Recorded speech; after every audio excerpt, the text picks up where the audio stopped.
natin sa buong mundo na ang Pilipino may kakayanan na magpahusay ng kabuhayan Pilipino. That we call on all patriotic Filipinos to discard ideological differences, party affiliations, disparity of religious beliefs and regional origins, to close our ranks, stand behind one flag, commit our honor, dedicate our lives to fight as best we can in defense of our country. Ang ating katipunan. Ang ating katipunan. Ang palatuntunang maghahatid sa inyo ng mahahalagang impormasyon tungkol sa mga kaganapan sa loob at labas ng bansa. Ang ating katipunan. Magbibigay liwanag sa mga katanungang nagdudulot ng pagkalito sa mga mamamayan hango sa aral ng pandaigdigang kasaysayan. Ang ating katipunan. Makikinig sa inyong mga daing at kuro-kuro sa pagsusuri ng mga kasalukuyang suliranin ng ating bayan at ng buong mundo. Ang ating katipunan. Maglalatag ng kalutasan ng mga sanhi ng paghihirap ng kalagayan at kabuhayan ng sambayanan. Ang ating katipunan. Ihahatid sa inyo ni Itos Valdes ng Philippine LaRouche Society, Save the Nation Movement, Solidarity for Sovereignty Movement, Renaissance Philippines, at Partido Politikal ng Katipunan ng Demokratikong Pilipino, kasama si Cathy Cruz.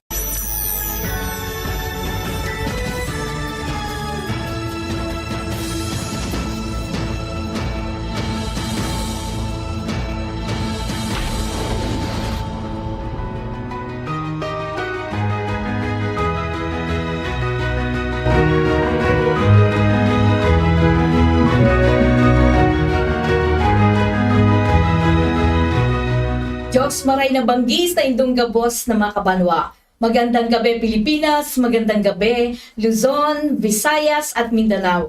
At sa lahat po ng ating mga kababayan sa iba't ibang panig ng mundo. Welcome po sa ating palatuntunang ating katipunan. Ito po ang inyong lingkod, Cathy Cruz, na inyong pong makakasama sa loob ng 2 oras. Of course, kasama pa rin ang Pangulo ng Katipunan ng Demokratikong Pilipino, walang iba kundi si Itos Valdes. Magandang gabi sa iyo, Itos. Magandang gabi, Cathy. Magandang gabi sa mga tagapakinig ng ating katipunan. We're here again to discuss current events and with the historical perspective and what to do about the issues and problems facing our nation today. Welcome to ating katipunan. Of course. Thank you, Itos. At syempre, sa lahat po ng ating mga kababayan, kayo po ay nakikinig pa rin dito sa himpilan ng DZXL. At sabayan niyo po kaming napapanood sa pamamagitan po ng social media accounts ng Katipunan Channel o Partido KDP.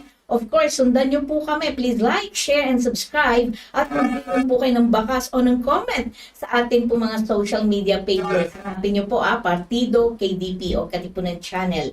At syempre, huwag niyo pong kalilimutan kung wala pa po kayong account sa X, ay nako, gumawa na po kayo dahil marami po kayong malalaman na balita mula sa iba't ibang panig po ng mundo. Yan po ay walang censorship. Of course, gayon din sa ating Rumble. Sundan niyo po dyan ang ating pong Katipunan, ang ating pong Katipunan Channel. Syempre, at kayo po ay nanonood pa rin sa DZXL RMN DZXL 558 kHz AM band. Ngayon po ay araw ng linggo.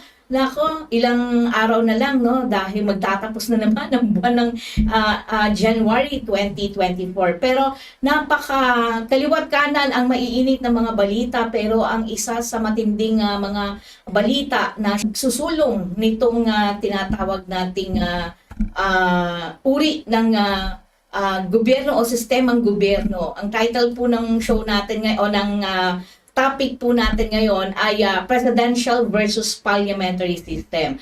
batid natin na 36 na taon na yung ating saligang batas, no? So kung matatandaan nyo po, it was in 1986 po nang isinulong po ang pag-amenda ng saligang batas ng ating bansa, at ito po ay na-ratify noong February 2, 1987. So sa atin pong pag-uusapan ngayon, maraming balita na sinasabi na ang ating mga senador ay ayaw nila na sundin o yung pagsusulong ng People's Initiative. Ano nga ba tong People's Initiative? At ano ba ang tama ba tong ginagawa at pagtutol na ginagawa ng ating mga senador versus sa ating mga House of Representatives, yung ating mga kongresista? Malalaman natin lahat yan, of course, dito sa ating talakayan ngayong araw. Well, ito unang arangkada, no, ng ating pag-uusapan. Siguro maganda munang malaman ng ating mga kababayan kung ano ba yung People's Initiative. Itos? Yes, Cathy. People's Initiative is right within the Constitution, no, for constitutional amendments. Article, I think, 12, Section 2, says this. No? So I will read from it. Any amendment, Section 1, Article 12, amendments or revisions. Any amendment to or revision of this Constitution may be proposed by, number 1, Congress, upon a vote of 3/4 of the members. So kailangan 75%. And then number 2, a constitutional convention. And then Section 2, amendments to this constitution may likewise be directly proposed by the people through initiative upon a petition of at least 12% of the total number of registered voters, of which every legislative district must be represented by at least 3% of the registered voters therein. No amendment under this section shall be authorized within 5 years following the ratification of this Constitution, nor oftener than once every 5 years thereafter. The Congress shall provide for the implementation of the exercise of this right. So that is the main if a People's Initiative. No? It is a means by which the people can directly participate in the revision of a constitution kung gusto po nila. So it does not say which amendments this particular People's Initiative. Sabi nila, hindi pa sigurado kung anong amendments ang hinihingi ng quote-unquote taong bayan in the Constitution, no? Pero based on statements of Congressman, the Speaker of the House, Valdes, they are pushing for economic changes, economic provisions of the Constitution, and other things. So, of which the Senate, sabi nga nila, hindi kami approve kasi delikado yan. First, kasi hindi natin alam kung ano ba talagang intensyon. Sabi nga ni Senator Angara the other time na parang it's a Trojan horse. Ibig sabihin, in reference to the Greeks and the against Troy na naloko sila. Binigyan ng Trojan horse kunwari as a gift, tapos sa loob may mga sundalo pala at nasakop sila from inside. So ito yung reference ni Senator Angara, sabi niya it is a Trojan horse, so we have to be careful of the intentions. And hindi pa natin po alam kung sino talagang nasa likod ng People's Initiative na to. Remember, you're supposed to get at least 12% of the whole voting population, plus 3% of each district. Diba? They're in. So that's in the Constitution.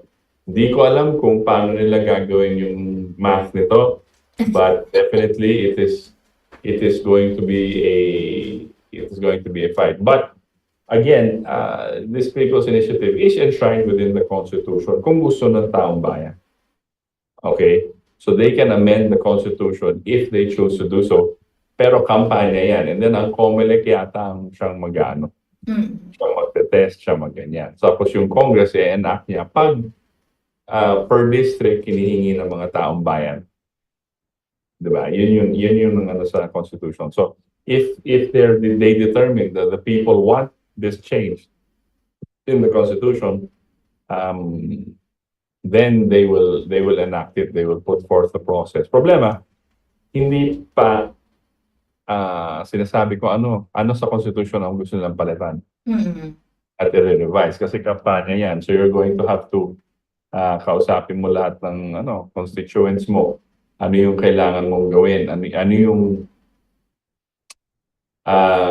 mga papalitan sa constitution na gusto niyo talaga. Mm. Ako palagay ko hindi ito alam ng taong bayan at hindi ang hinihingi ng taong bayan ito. Not at this stage, not when inflation is very high, not when gutom ang tao, not when maraming issue facing the nation now. There might be war soon in the region. There's already war around the world. So, hindi ang concern ng taong bayan po yung gutom, yung health nila, yung kanilang job security at lahat na. Hindi yata ang People's Initiative ang concern nila. So, yun lang, Kath. That's what I can give you as a backgrounder on this. Definitely, we can discuss this more within the show. Yes. But it is a move by some people, and yun na nga, hindi natin alam kung sino. Marami po nangyayari this weekend also. Di ba? May mga rally. May rally sa Davao, may rally sa Yes. Manila kanina. Nagpapakita silang gilas. But, so I think this has something to do with it also. Mm-mm. Thank you, Itos. Pero siguro madagdag ko lang ayon sa mga balita na nakalap natin, no? Ayon kay Senate President Juan Miguel Zubiri, yung pag-amyenda nga raw ay sinasabi nila na unang-una hindi raw nila mapoprotektahan ang lupain mula sa mga dayuhang pag-aari. Yan yung isa na kinatatakutan nila ng Senado dahil nga kung bibilangin mo yung pag sa arithmetic ika nga natin, di ba, 24 lang yung mga senador, tapos 316 ang ating mga kongresista. So, makikita mo, talong-talo yung At isa pa, ang isa pang kinatatakutan nila rito ay yung pagtanggal daw ng termino o no election scenario sa darating na 2025 at 2028. So, alam na this.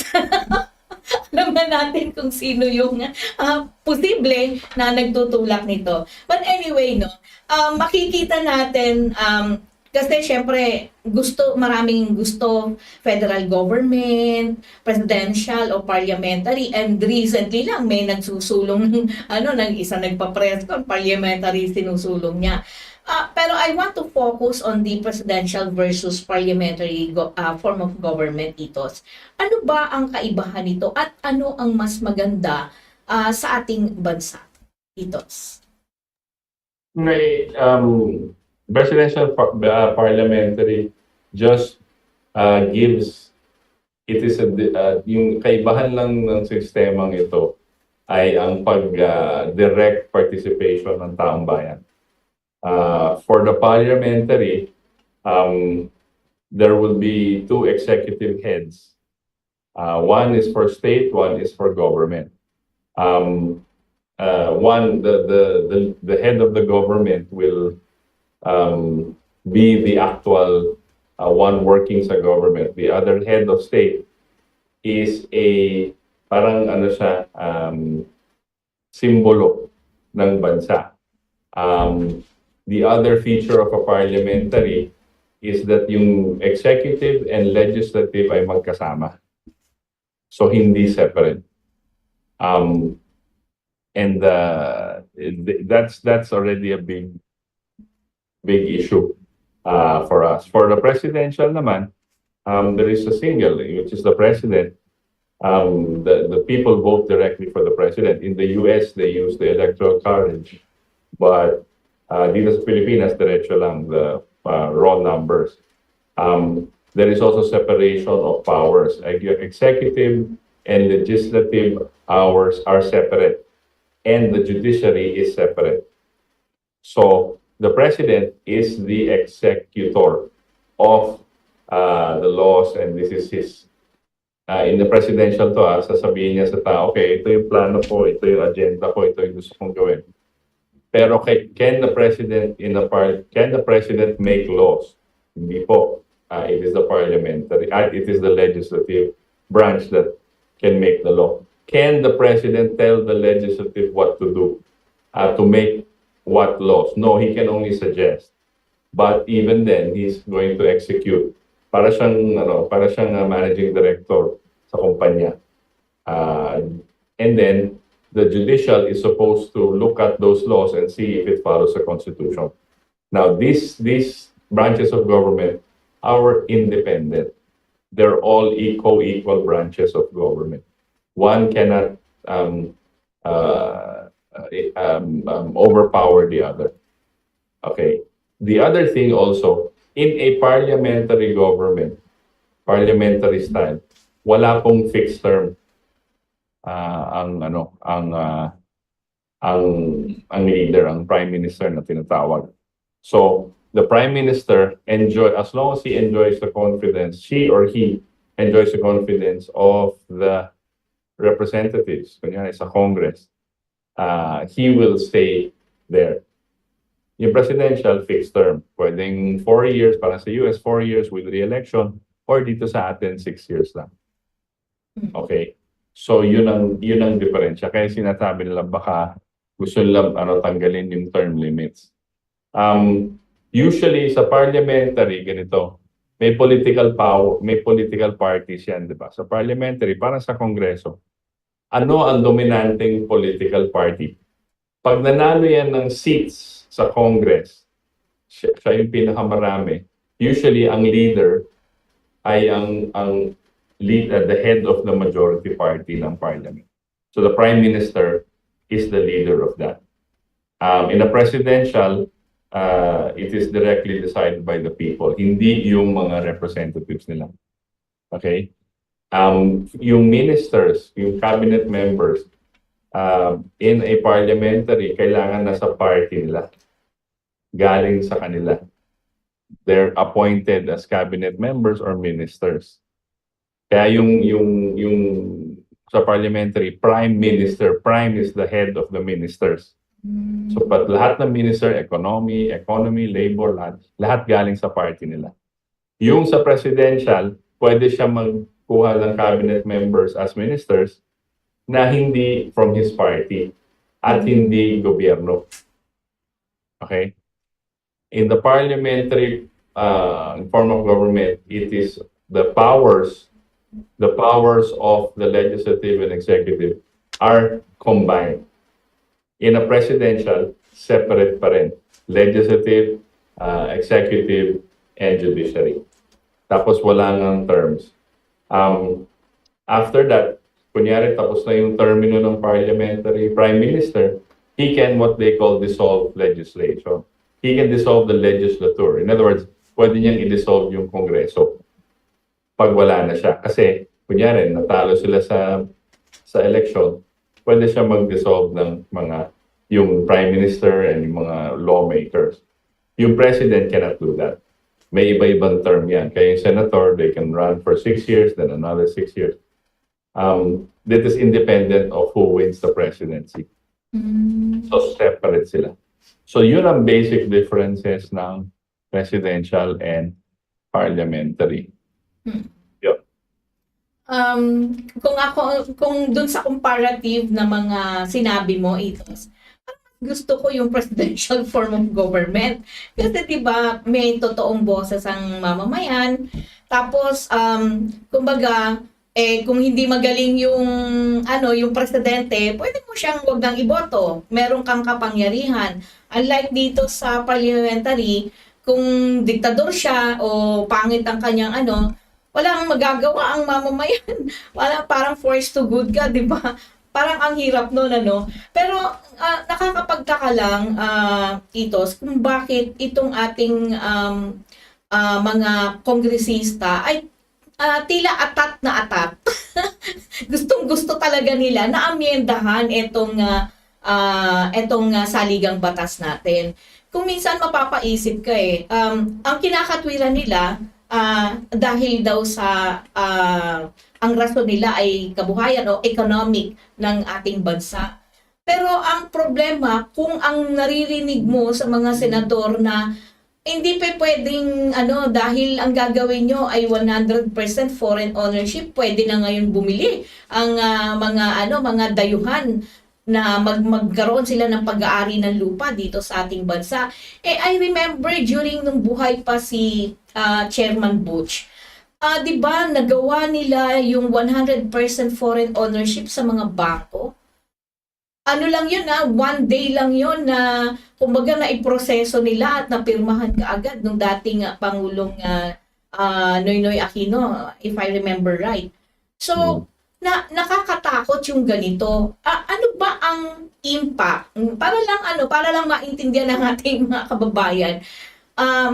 Ano ba ang mangyayari sa atin kapag ang mga bangko o let's say etong mga lupain sa ating bansa ay pwede nang magkaroon ng pagmamay-ari ang mga dayuhan? Itos. Hindi. Well, obviously, yung pagbebenta ng lupa at pagbebenta ng property dito sa bansa, they wanted, yung initial intention kasi ng mga founding fathers at yung framers of the Constitution was to prioritize Filipinos, correct?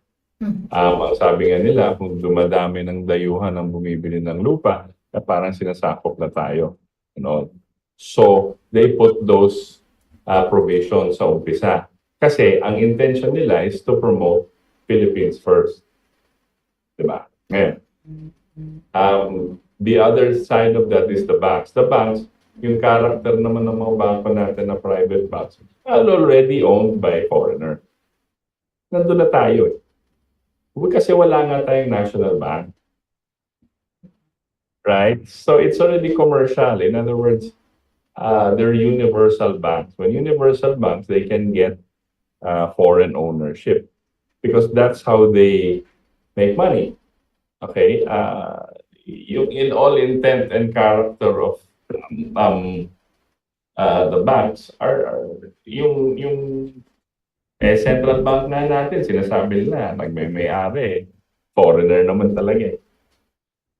Okay, the majority owners of central banks around the world are sinasabi nila owned by BlackRock. Sila nag-invest on private company yun eh. Tapos sila nagdidikta ng kung paano tayo kakalakal, paano tayo commerce dito sa Pilipinas. Nandun na tayo. Okay, so that law just sort of eases that through. It does not matter what law you put, kung ano yung lalagay mong law, kung ang intention mo para sa bayan ay wala rin. Ibig sabihin, ang intention mo para sa bayan, you're not going to build a nation para kay ka pa magdadamot sa lupa. Di ba?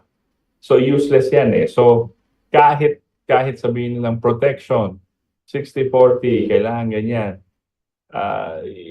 Or yung lands, hindi pwedeng ibenta sa foreign owners, right? Kung wala ka namang intention to build your nation, to industrialize and to benta mo na lang. Ganun yung it does not matter if you own majority or you sell it. It doesn't matter.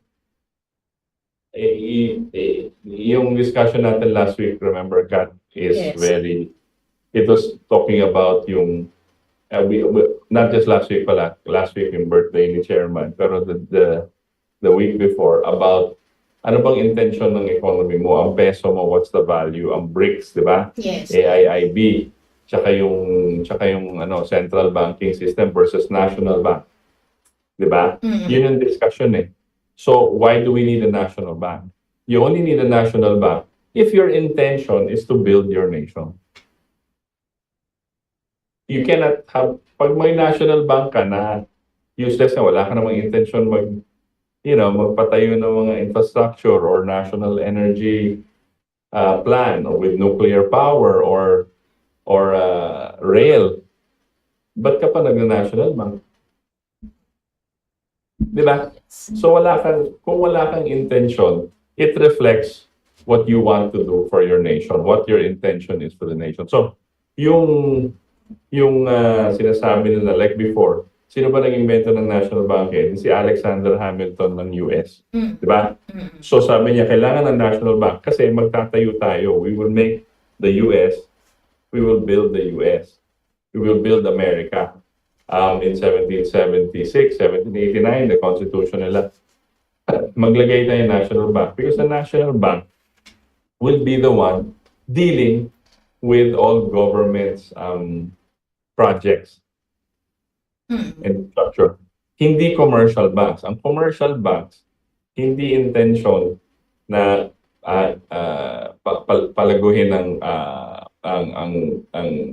country. Their intention is not to nation build. Their intention is to make money. Whether the nation is being built or may intention ka to build rail or nuclear, wala silang pakialam ang commercial banks. Sa commercial kanila lang, I will lend you money para kumita ko interest. Ang National Bank, we intend to build the nation's capacity to produce more for its citizens. So I will lower the interest. Hindi ang intention ng National Bank ay kumita as a bank. Ang intention na is to be the conduit for this economic activity which will eventually benefit the nation. That's what it is. Ang iba, kaya nga sabi ko, all these laws, sabihin nilang hindi pwedeng may-ari ng, kunyari, building dyan sa may Pasay. Oh, hindi pwedeng magmay-ari yung Pilipino. Pero kukuha siya ng partner. Ang gagawin niya, yung partner ang gagastos. Pero mag-incorporate sila sa, say, Hong Kong or British Virgin Islands na tax havens, right? They will put the company there. And that company is owned by a foreigner. And that foreigner will give you the money to put up the building. So kahit ang nakapangalan dito sa ownership papers yung Pinoy, ang talagang magmimiyari at control yung foreign. Yan ang ginagawa naman nila ngayon. So, wala rin. Baliwala rin. Parang, it doesn't matter. There are ways to go around it. Diba? There are many ways to go around it kung gusto talaga. So, yan ang sinasabi nilang papalitan. But,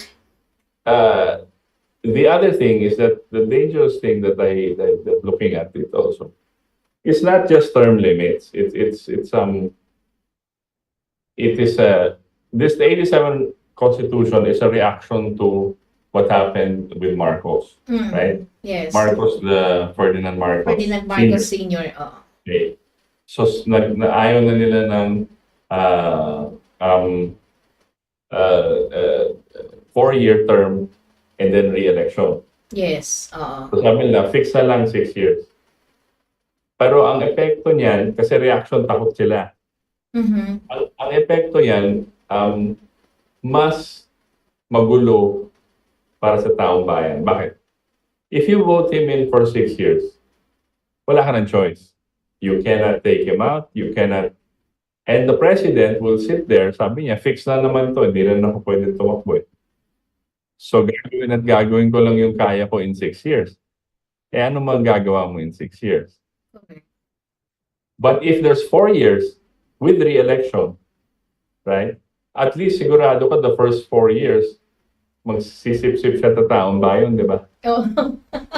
Di ba? Kasi kailangan ma-re-elect siya. Yes. Correct? Nakakaya siya ng taong bayan, tanggalin siya after 4 years, palit. Mas maganda talaga yung, it's really the US system, which is correct. Di ba? US system is 4 years re-election. Tapos may vice president ka. After the 8 years, kunyari, may vice president ka, okay, endorse this, tutuloy yung mga policy natin. Hindi ganun din, 4 years. Oo. Ngayon, pinalitan nila yung constitution ng US or the term limits. Ginawa nila, you can only be re-elected once. So, 4 years and then run again another 4 years, right? But you cannot run again after that. 8 years yung maximum mo. Pero dati, before, I think before the 70s or 80s, kailan ba tinanggap? Si Franklin Roosevelt, 4 terms. Binoto siya 4 terms. Ibig sabihin, 16 years siya sa office. Pero every 4 years, binoboto siya ng tao kasi gusto nila yung Ang pagpapaunlad niya. pagpapatakbo. Then he built America. 'Di ba? He rebuilt America from the Great Depression. Nag-national banking siya. Ang dami ng trabaho ng tao, 'di ba? Yun eh. So I don't know, there's a debate. Maybe they extend it. Ako, gusto ko nga kung may re-election, 8 years, tapos maybe one more term, kahit 12 years. Ako personally, there's nothing wrong with that.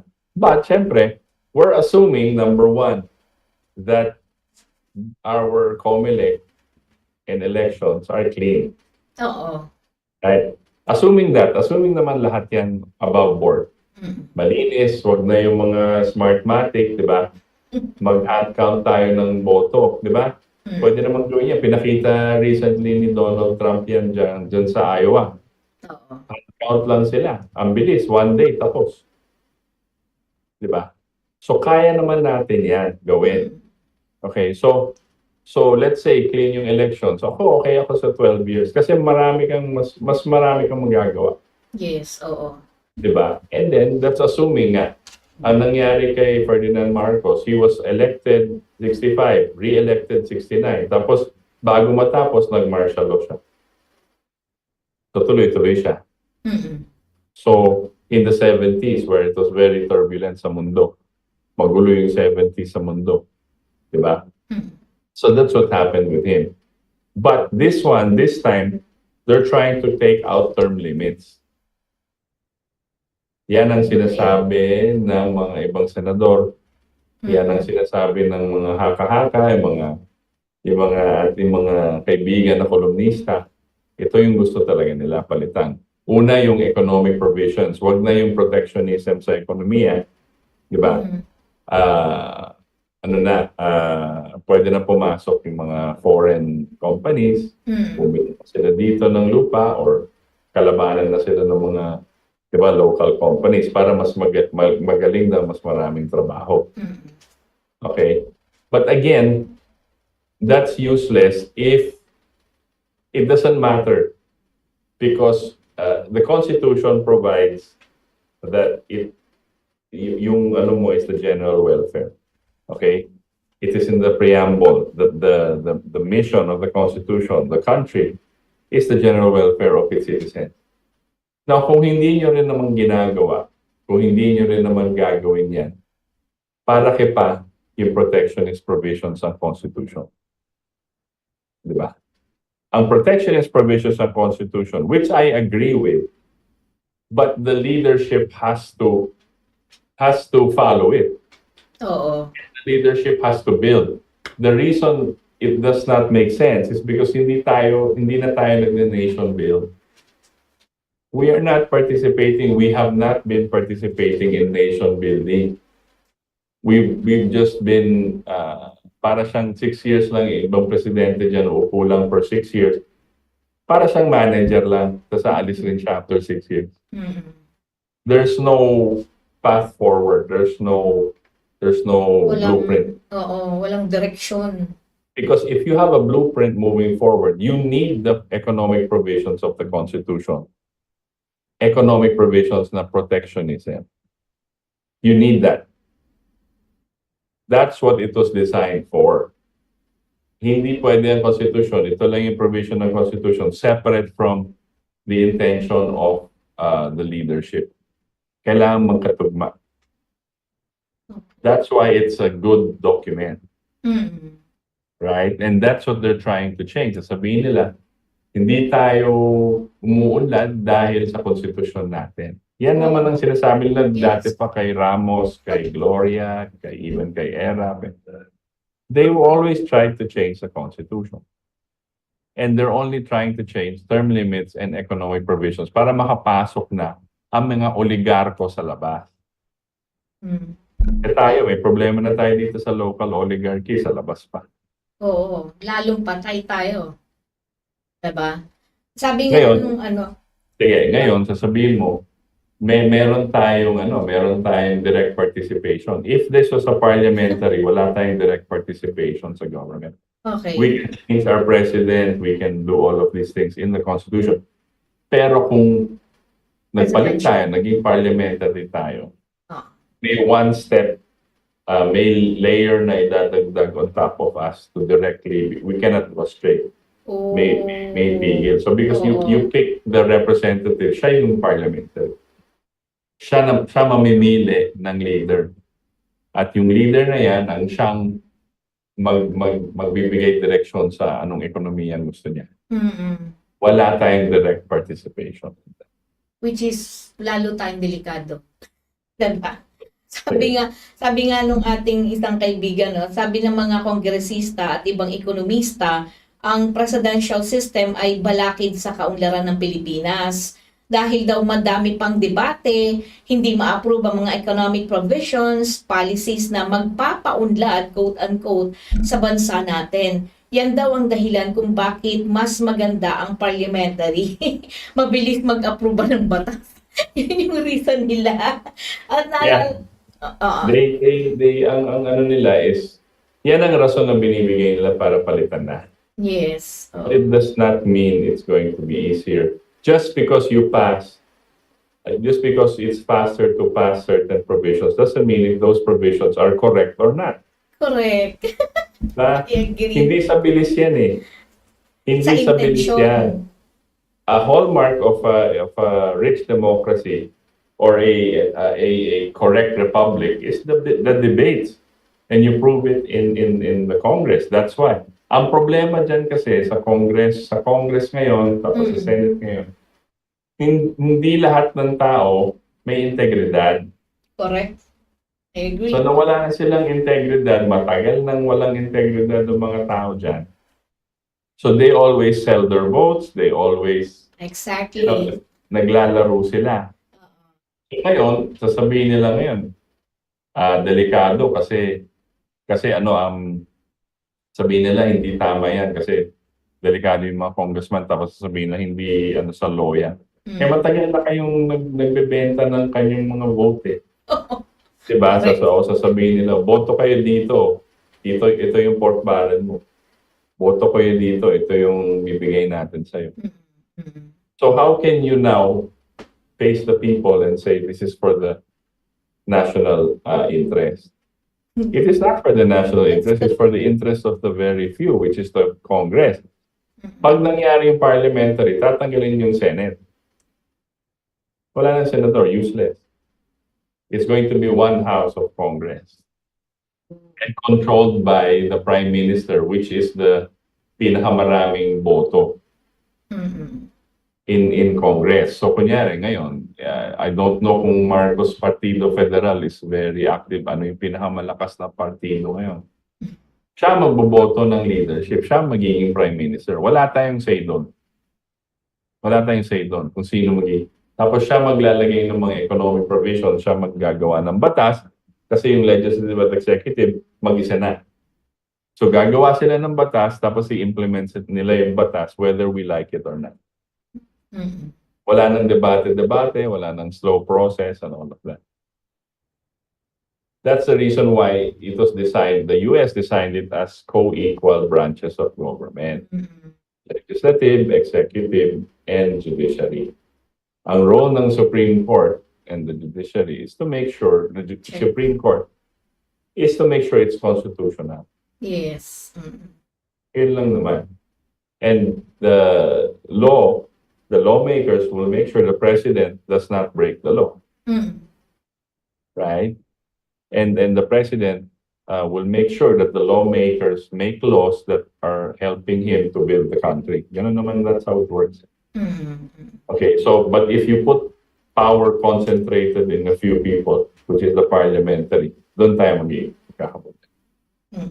Well, actually, no, sabi nga dati ni Chairman Butch Valdes, kaya daw tila pangit ang tingin, nararanasan ng taong bayan sa ngayon ang presidential system ay dahil it functions as parliamentary system.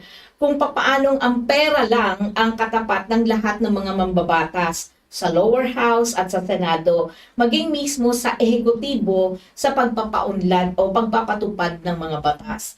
At isa pa naalala ko na nabanggit mo kasi yung PIDAC. Alam mo ba ngayon, ito coming from a reliable source, Titos, na di ba wala na yung PIDAC sa mga kongresista, di ba? Pero ang ginawa raw ngayon ay merong budget sa lahat ng government agency sa executive natin, no? Na kumbaga merong allocation ang bawat kongresista. Let's say for example katulad ng tupad. Alam mo ba na yung tupad ay ang laki-laki ng pondo na nakatenga diyan. Pero yung ibang mga kongresista ay ginagamit nila sa nakatenga tapos ginagamit nila pagka halimbawa mag-e-eleksyon na, gagamitin nila yan. Ganun ang ginagawa raw ng mga Kaya nga ang importante kasi talaga dito, Itos, katulad ng sinabi mo, yung intention. Ano ba talaga yung intention ng mga nakaupo dyan? Yung mga mambabatas natin, ano intention ba nila? Paramihin ang bulsa nila, paramihin ang laman ng bulsa nila, payamanin ang kanilang mga sarili at pamilya, o paunlarin ang taong bayan at ang ating bansa, 'di ba? So, kumbaga naalala ko nga yung isa sa sinasabi ni Professor Butch dati nung sa radyo. Sabi niya, magandang araw embed na yung economic development plan ng bansa. Ikaw ba, Itos, kung halimbawa, wildest dream lang, pag ikaw ang napwesto na Pangulo ng bansa, anong gagawin mo para para talagang paunlarin mo yung bansa? Sang-ayon ka ba na naka-embed na yung development plan sa ating bansa, Itos? Well, yung intention kasi ni Chairman at that time was to make sure na yung economic development plan ay hindi masisira o matatanggal pag bago yung presidente. So, naka-ensure. Now, yung akin po, hindi ako sang-ayon 100% na i-embed yung development plan within the Constitution. And I don't think we need it. Okay? It is already there. There are provisions in the Constitution. Wala namang nakasabi sa ating Constitution na ayaw natin mag-develop. Wala nagsasabi sa Constitution na we are not for the general welfare. Wala naman nagsasabi sa ating Constitution as is na ayaw natin ng infrastructure o di ba na masiyahan at healthy yung ating mga citizens. Diba? So, all of that is already nasa Constitution natin. The problem is the specific programs that you will put forward, number one, to follow the Constitution spirit. Ibig sabihin, if you want to increase the general welfare, you have to look at the health of your population and ano yung binibigay sa mga Pilipino. Kulang ba ang kinakain nila araw-araw? Ano kayang gagawin ngayon? Why? Because it is embedded in the Constitution. Now, we will uphold and enhance the general welfare. Now, the general welfare is health, is medicine, is opportunity at lahat na for your citizen. Now, how you're going to do that is your program. Okay? In 50 years, kunyari, maumpisahan natin dito sa 50 years. A 50-year economic development program, which includes nuclear, which includes high-speed rail, magnetic levitation, which includes a space program, which includes all of that. Diba? Pwede natin gawin yun. Diba? Pero, we don't have to enshrine it sa Constitution. Nandun na siya. Ang Constitution is not a list of rules. A Constitution is a list of intention. It's a spirit. So it is the principles. It's a list of principles no man will be, kunyari, kaya nga sabi natin dito recently, yung sa lockdown, ay hindi ka pwedeng umikot kung wala kang tinatanggap na gamot. Right? Yes. That sinasabi natin that is not against the Constitution because it is freedom of movement. Hindi ka makagalaw, hindi ka makalabas ng bahay, illegal po yun. Hindi naman tayo pasista, hindi naman tayo komunista. Na pag sinabi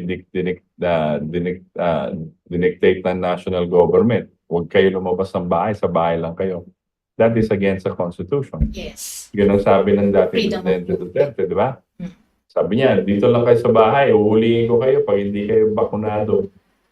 Against the Constitution po yun. That labag sa Constitution nyo. Hindi labag sa human rights, but labag sa Constitution. Ang human rights is just a series of legal statements, specific. But the Constitution is the spirit of that. Kaya everything else, all the laws of the land, they quote the Constitution. Tapos, dinidetalye na lang kung anong specific yan for a certain problem.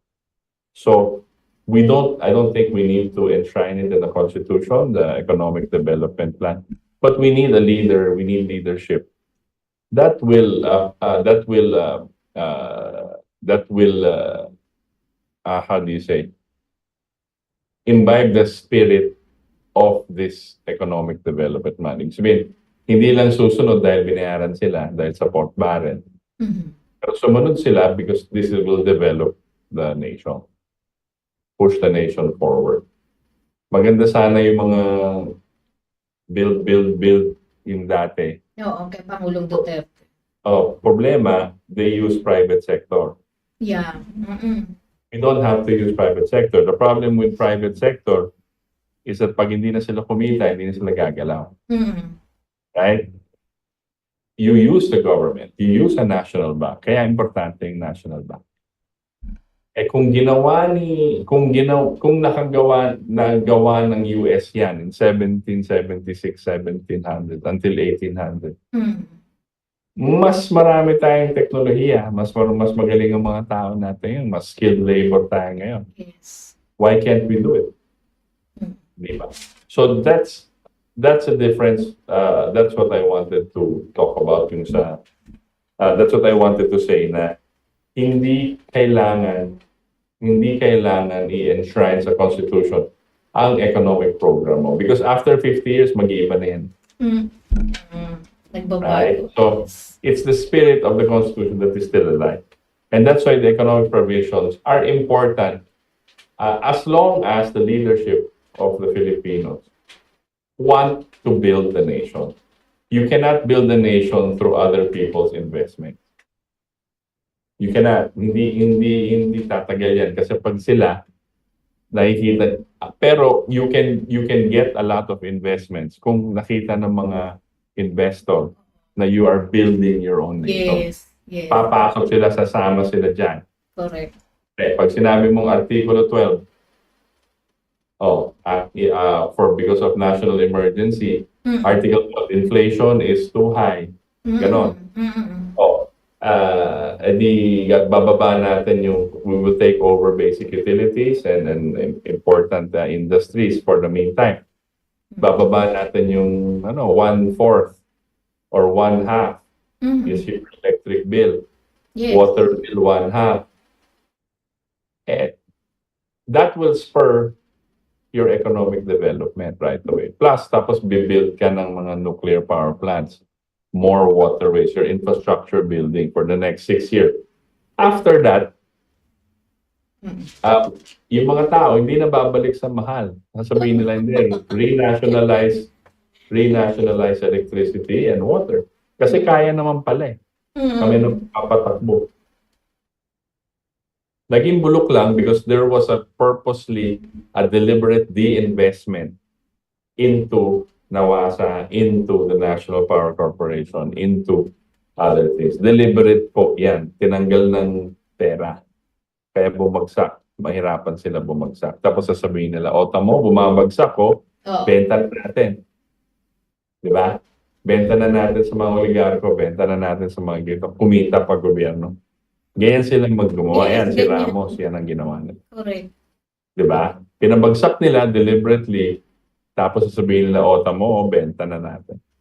Ganon ang Yan, ginawa nila. yan ang kasinungalingan ng mga tinatawag natin globalists. Mhm. Mga privatization push. May mga narinig nga tayo online, may mga press con, may ibang mga lumilitaw ngayon na tinatawag na cha-cha experts. Oo, yes. Na? Recently, yes. So, pero pag pinakinggan nyo po, sinasabi nila ang economics daw mag-i-improve dahil sa dahil sa parliamentary. Excuse me. Dahil sa parliamentary mag-i-improve daw. Hindi niya sinasabi kung paano. Sinasabi lang niya dahil mas mabilis ang batas. Eh ano ngayon, kung mali yung batas, paano na yan? Paano kung ayaw ng tao yan? Wala kaming choice. Tatanggapin na lang natin yung batas. It will benefit the few. It will benefit those sitting in power and the oligarchs. It will not benefit the rest of the Filipino people. Yun yung tinatawag nilang kasinungalingan or rules or pambubudol, di ba? Ari, ito yung mangyayari, ito, kaya natin yan. Sigurado, happy tayo lahat, sigurado tayo, babangon tayo ulit, di ba? Bangon Pilipinas nga raw eh. Okay. Pero how will he do it? Di ba? Bebenta lang siya, papalitan niya konstitusyon. Hindi to bagong tugtugin.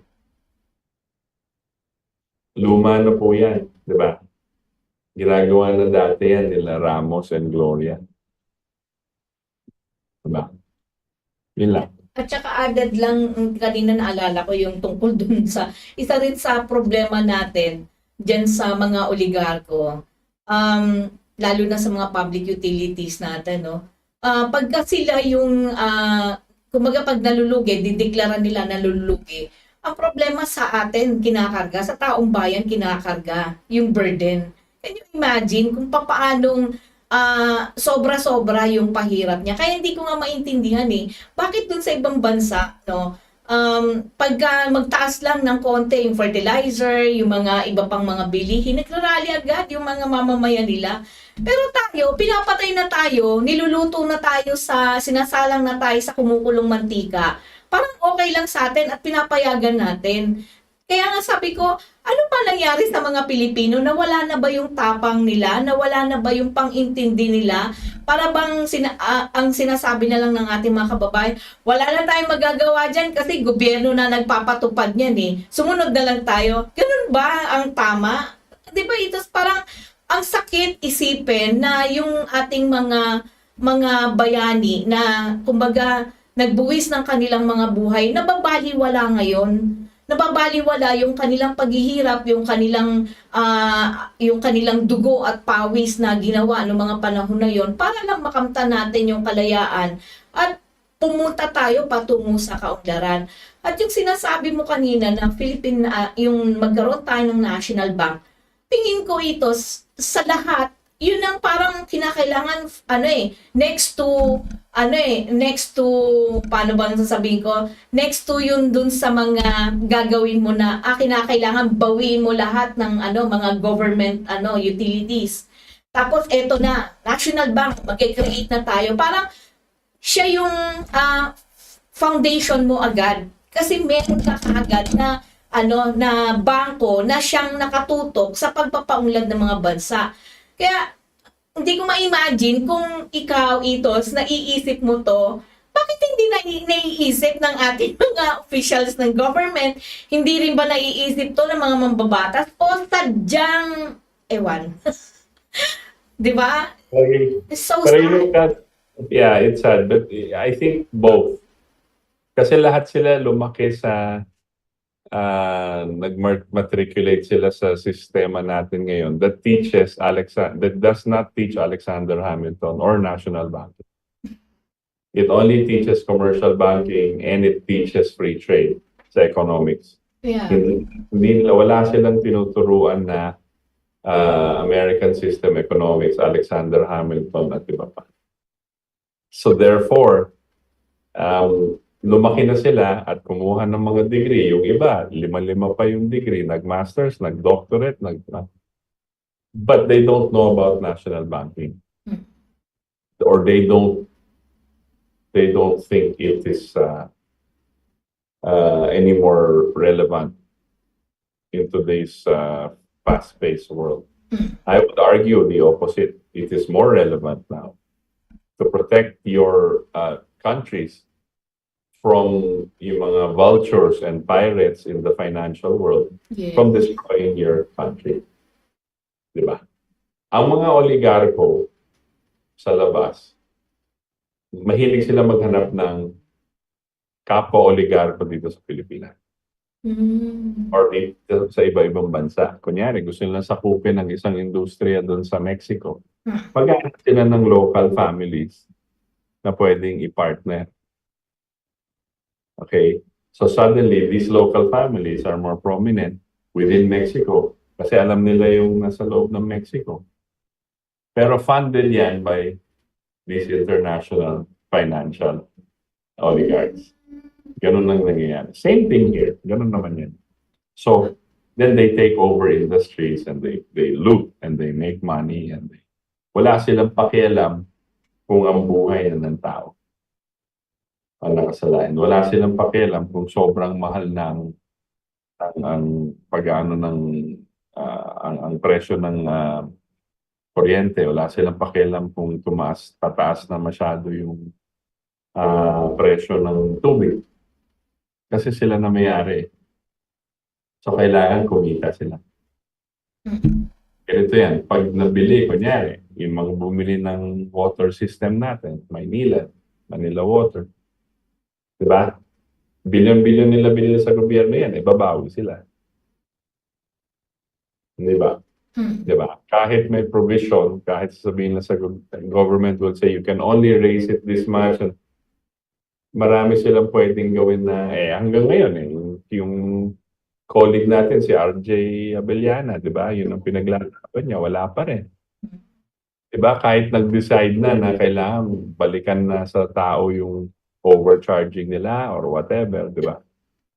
Wala pa rin. Wala pa rin. Sa korte kasi yan, di ba? So alam nila, mas marami silang pera, mas marami silang resources. At marami sa mga hustisya natin, hindi na yung mag-decide sila, hindi naman sa tama.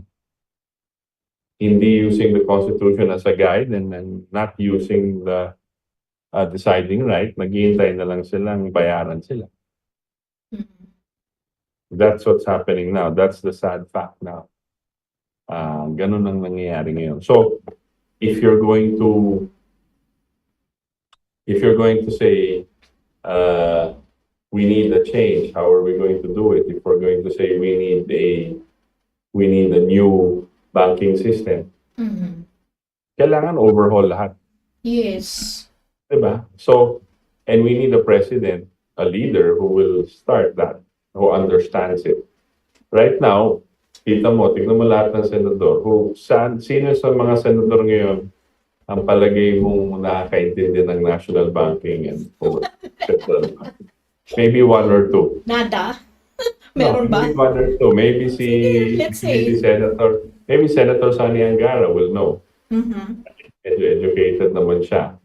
Sino pa bang iba nandun sa Senado na who will know? Diba? National banking versus central banking. Ang konsepto nyo. Pero they're the ones making the laws for our nation. Diba? Yun eh. So, and then ang guro natin in colleges and universities and high school, wala naman nagtuturong ganyan eh. Ang tinuturo nila, kunyari, medyo kaliwang pag-iisip mo, komunista ka, di ba?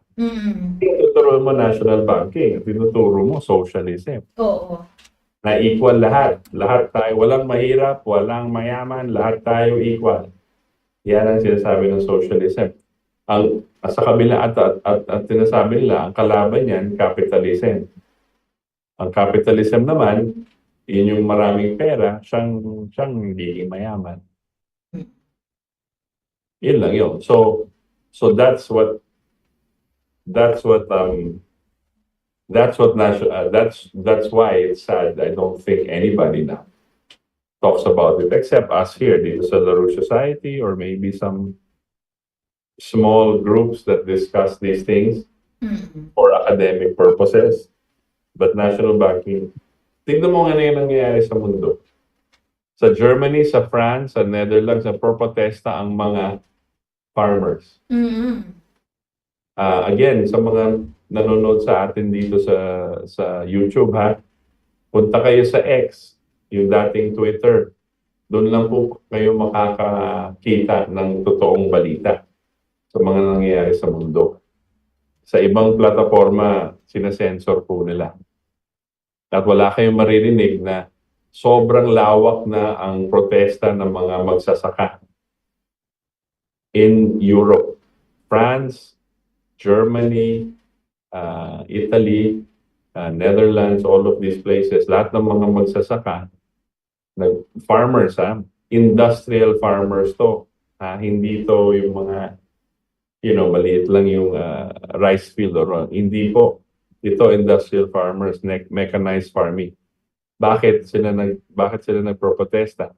Dahil ang WEF, World Economic Forum, at yung European Union nag-i-impose ng price hikes, massive price hikes on fertilizers and hindi na makaka-produce ng mga pagkain itong mga para sa tao.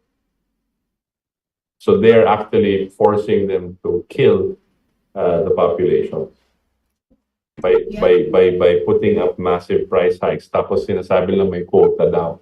Kaya pag may quota, pag maliit yung quota mo, wala ka nang kita, mamatay ka. So yun ang ginagawa. But the main objective is depopulation. Again, yung mga oligarko, mga elite, they are imposing a depopulation program, which we've been discussing here many times. They are forcing countries to adopt rules and laws to depopulate their countries, their own people. And these protests are a sign na yung mga tao lumalaban ulit. At they're pushing back and they're protesting and saying, please, ang mga gobyerno, gago kayo, mga presidente ng France, mga loko kayo, tatanggalin namin kayo. Yan ang sinasabi ng taong bayan.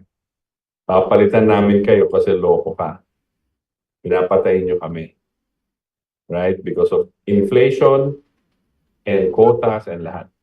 Lumalaban yung mga tao. Sa mundo ngayon, sa buong mundo, nangyayari po yan. Hindi natin nababalitaan sa mga media natin dito.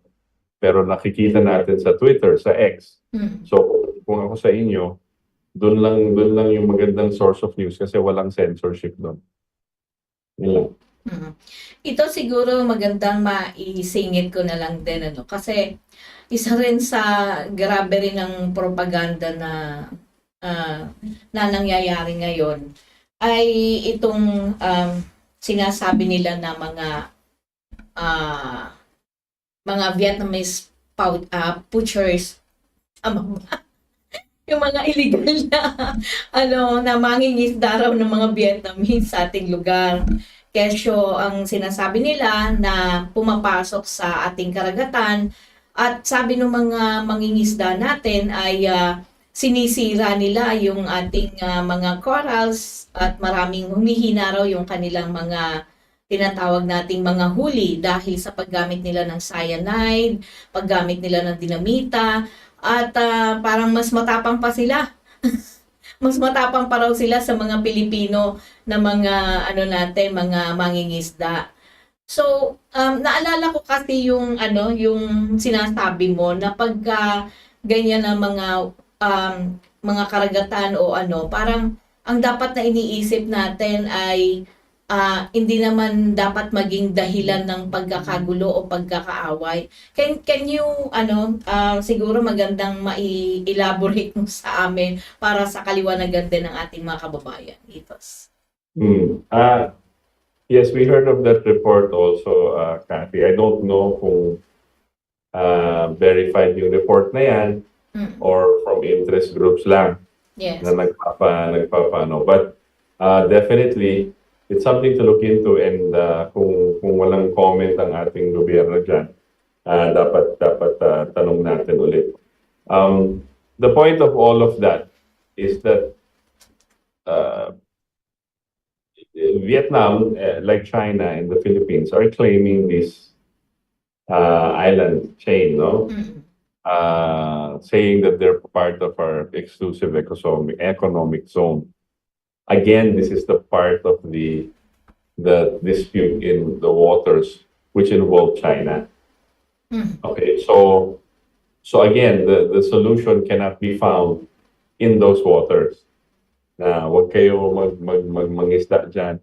Tsaka hindi naman yan lang yung pwedeng manghuli ng isda. The problem is, kasi masyadong politicized na yung region, at nandyan nga yung mga Amerikano rin, at nandyan na lahat ng tao, they want to stop conflict in that area. So that's what we should look at. And then si Ado Paglinawan has a very good article on these things in the Asian Century Journal at yung Facebook page niya. And he has a show every Saturday dito sa Katipunan channel natin. And it shows he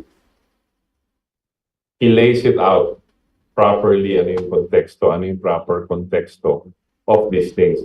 Sana wag tayo madala sa mga ginagawang ganito, kasi coral reef, kasi ganyan, hindi po yan. This is part of a bigger picture. Yun lang masasabi ko dyan, Kat. Thank you. Okay, at ngayon po ay 8:06 na po ng gabi. Siyempre, nakikinig pa rin po naman kayo sa himpilan po ng RMN DZXL 558 kHz at sabayan niyo po kaming napapanood sa pamamagitan po ng social media accounts ng Katipunan Channel o Partido KDP. Please like, share, and subscribe po ang ating pong mga social media accounts. At kung wala pa po kayo na account sa X at sa Rumble, nako, mas maganda po ay magsimulan nyo na po na mag-create ng account. At nako, mas marami po kayong mga balita na mababasa dyan. Makikita nyo po ang mga nangyayari sa iba't ibang panig ng mundo na wala pong censor. So, importante po yan dahil alam naman po natin na sa atin po ngayon, lalo na dito sa Pilipinas, hindi po lahat lumalabas ang mga balitang napakahalaga. Huwag po nating iisipin na kapag balita lang yan sa ibang bansa, ay walang epekto yan sa ating buhay, no? At kinabukasan. Lahat po yan na nangyayari sa iba't ibang bansa, kinakailangan po bantayan natin, tignan po natin, at tandaan po natin, ang kasaysayan po, kinakailangan tignan po natin yan, aralin po natin, para nang sa ganon, yan po ang magtuturo sa atin kung ano po ang dapat po natin gawin. Paano ba tayo dapat mag-isip, diba?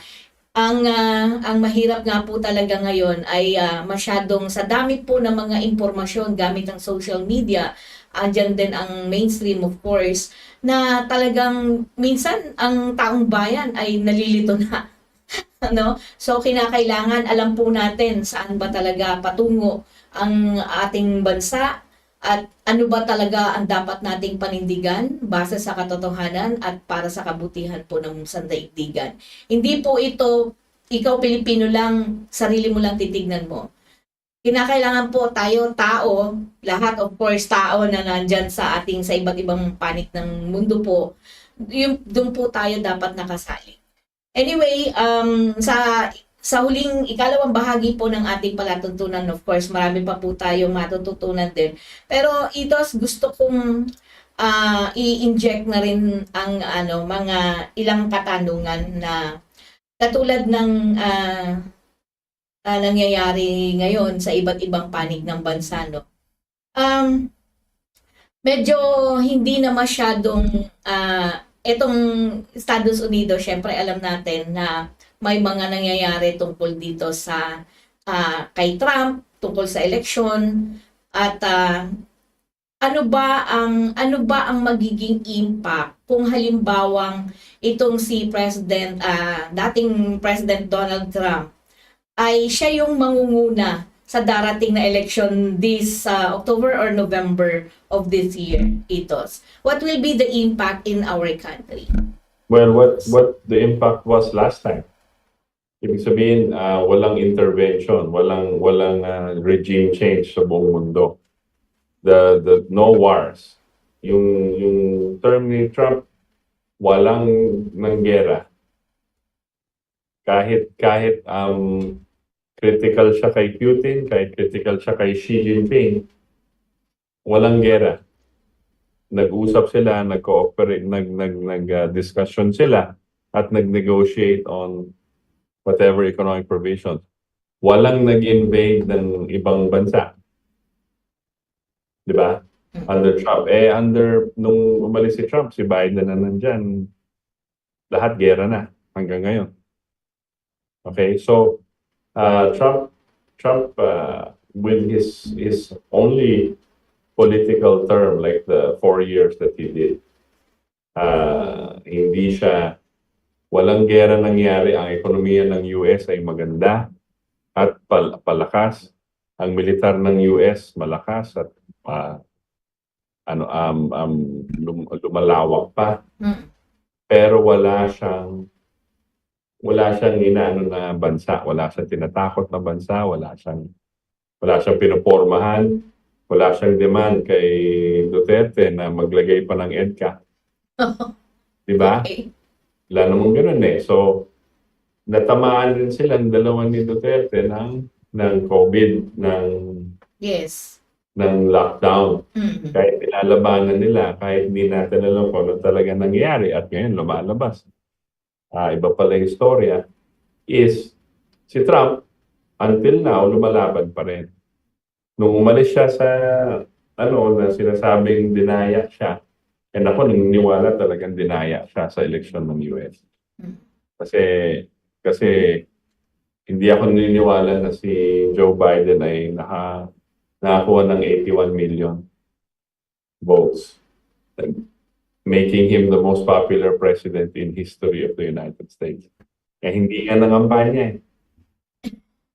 Di ba?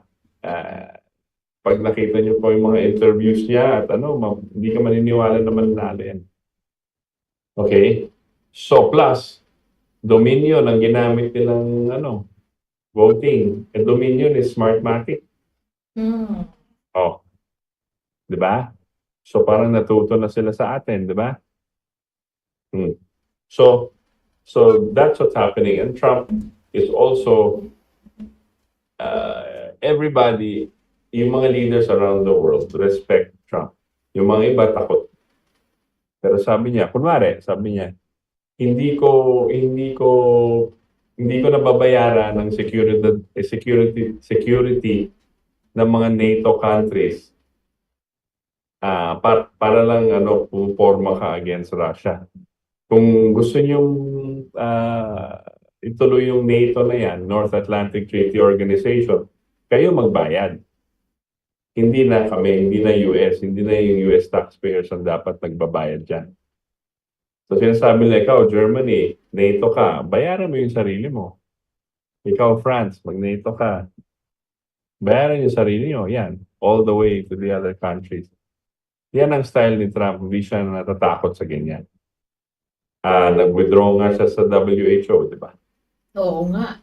Mag-withdraw siya Sino sa ba mga kasama niya, Itos, na nag-withdraw sa US lang ba? Si Donald Trump lang? Walang iba? I think basically it's Trump. But Trump kasi the US kasi was giving a lot of funding to the WHO, World Health Organization. So nag-withdraw siya ng funding. Kasi sabi niya, hindi naman talaga dapat pandemya to eh. Mali yung mga abiso mo sa amin eh. Tapos lahat ng pera ng mga tao ko binibigay namin sa'yo. So marami siyang iniba, kaya daming galit sa kanya. Okay, pero yung mga tao sa US ngayon, siya lang po he is the one leading all the polls for re-election in November. Siya lang. At yung mga kalaban niya, pati within his own party, hindi na alam kung anong gagawin nila. Kasi masyadong malakas at masyadong popular. Kasi lahat ng sinasabi niya, tamo, sabi ko sa inyo. Pinalitan nyo yan dahil pag pinalitan nyo yan, pinalitan nyo yung policy ko, tamo nangyari sa inyo. Yan ang pinapakita niya sa tao. Pero kung bumalik ako, ito babalik natin. Yung inflation now sa US po, 40% higher. Nahirapan ng mga tao doon. Electricity is up, oil is up, lahat na. Naghihirap ng mga tao. Kaya galit na sila sa current administration. Si Biden. Na sinasabi nila, hindi lang naman si Biden ang nandyan, kundi si Obama. Ang nasa likod ni Biden. At siya yung nagdidikta. Naniniwala rin naman ako dyan, nakikita ko rin naman. But this is what's happening sa US. And, lahat na ginagawa ng mga kalaban ni Trump para hindi siya makatakbo. You know, he is facing so many cases in the US now, filed by yung mga kalaban niya. Na hindi talaga dapat, wala namang kaso, pero corrupt kasi mga hustisya doon. Corrupt kasi mga huwes, the judges, right? So the courts are corrupt, they accept money, they're favoring the Democrats. And now they're hearing Trump. Pero nadidismiss yan one by one. Pero ang hirap, pinapahirapan nila. Pero tumatakbo pa rin siya. Okay. Meron recently na tinatawag na primaries, ongoing ngayon sa US. Ang Republican primaries. Primaries, ano yung primary? Ang primary po ay parang pre-election na sa between the Democrats and the Republicans to choose which candidate will run. Okay. So the primary, Democratic primary, they will choose sino yung tatakbo, who will be our standard bearer, who will be our leader. Si Trump, sobrang lamang, wala na siyang kalaban sa kanyang party. Kahit nandadaya na sila sa primary, wala na talaga. At yung mga tao excited, yung mga Amerikano excited again to bring him back. Ang Democrat, si Biden ang standard bearer nila. So ngayon, natatakot na sila kasi talagang lalampasuhin ni Trump to kung di sila mandaya ulit. Kaya yung ibang states dyan sa US ngayon, tinatanggal na yung Dominion Smartmatic. Babalik sila sa manual. Dapat tayo ganun na rin. Dapat tayo ganun. Kasi diba gayahin na rin natin ng US. Tsaka pag tinanggal naman yung mga tao na nandadaya, di ba? Yes. Di ba? Sa certain pwede naman yung honest na election. Hindi po natin sinasabi na yung mga tao will vote the right people, right? Pero at least honest election. Correct? So yun ang first step. Once you have an honest election, may laban na lahat ng tao, hindi pera-pera lang. You know, so there's many things that, if I were yung mga kasama natin dito, magkumuha kayo ng account dyan sa Twitter, gumawa kayo ng account at sundan nyo yung mga nangyayari na US politics dyan. Huwag nyo pong sundan yung mga mainstream media sa Twitter kasi wala rin kayong makuha. Maghanap kayo ng mga account. Sundan nyo si Donald Trump, sundan nyo si Biden, tingnan nyo yung diferensya. Huwag kayong magsunod sa mga account ng mga mainstream media kasi wala rin kayong matututunan. Maghanap kayo dyan. Mas free speech po yung platformang Twitter. Okay, at salamat Itos. It's 8:19 na po ng gabi. Today is January 28, 2024. Kayo po ay nakikinig pa rin sa impila ng RMN XL 558 kHz AM band. At syempre, sabayan niyo po kaming napapanood sa pamamagitan po ng social media pages ng Katipunan Channel. Please like, share, and subscribe ang ating pong Katipunan Channel. At kung sabi nga ni Itos, kung wala pa po kayong account sa X, At sa Rumble, nako, kinakailangan gumawa na po kayo ngayon dahil mas marami po kayo malalamang balita sa iba't ibang panig ng mundo na walang censorship, di ba? Anyway, ito, kanina kasi, di ba, naisip na talagang recently meron akong interview sa Food and Nutrition Research Institute. Ang topic na pinag-usapan namin ay tungkol sa kagutuman. At talagang aminado talaga ang FNRI itos na talagang ang laki, patuloy na tumataas yung bilang ng nagugutom sa ating bansa. At ang masamang epekto, napakasama talaga ng epekto nito, hindi lang sa tao, kundi mismo sa ekonomiya. Ngayon, naiisip ko rin tuloy, di ba, sabi mo nga yung mga kasulukuyang nasa liderato, mga mambabatas natin, bagamat sila ay mga PhD o mga tinatawag nating nakapag-masters, pero yung takbo ng pag-iisip nila para sa nagagawin dapat para sa bansa ay malayong malayo kasi nga hindi ko alam kung alam nila yung tungkol kay Alexander Hamilton o iba pang mga sinusunod ng LaRouche movement natin, ano. Pero ang ano ko lang, itos, syempre ang edukasyon, it takes generations bago, kumbaga parang ang laki ng epekto niya sa ating, tawag dito, sa ating mga kababayan, diba? Kung ikaw ba, ano ba ang dapat mong gawin sa ating mga, sa mga kabataan natin? Kung ikaw ang, Department of Education, hindi lang basta Department of Education, kundi pagdating sa edukasyon, ano ba ang dapat na gawin? Tayo bilang isang national political party, saan ba dapat gawin, ano ba dapat ang gawin ng isang gobyerno pagdating sa edukasyon? Para totally mabago yung perspektibo. Kasi, alam mo yon, pagka hindi mawala yung maling pag-iisip, generation to generation, imbis na umano siya, tumaas ang level niya, babagsak, nadidegrade, na bumabagsak talaga yung quality nung isip ng ating mga kababayan. Ito. Okay. Ang education ay hindi, number one, it's not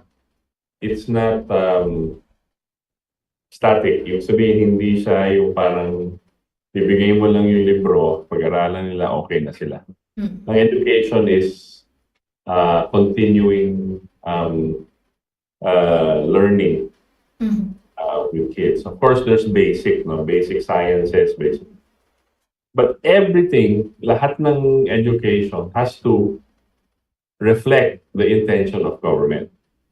Ano bang hinahanap? Ano bang gusto maging, ano bang hinahanap ng isang gobyerno na gusto mag-industrialize? Ano bang hinahanap na sa mga graduates? Engineers, to become engineers, doctors. No, yes, yung industrialization, scientists, engineers. You're looking at electricians, you're looking at chemistry, di ba? You're looking at power. Yan ang hinahanap mo. So therefore, you will train your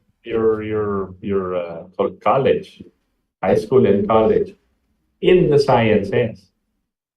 Kasi yun ang papunta, doon ka pupunta eh.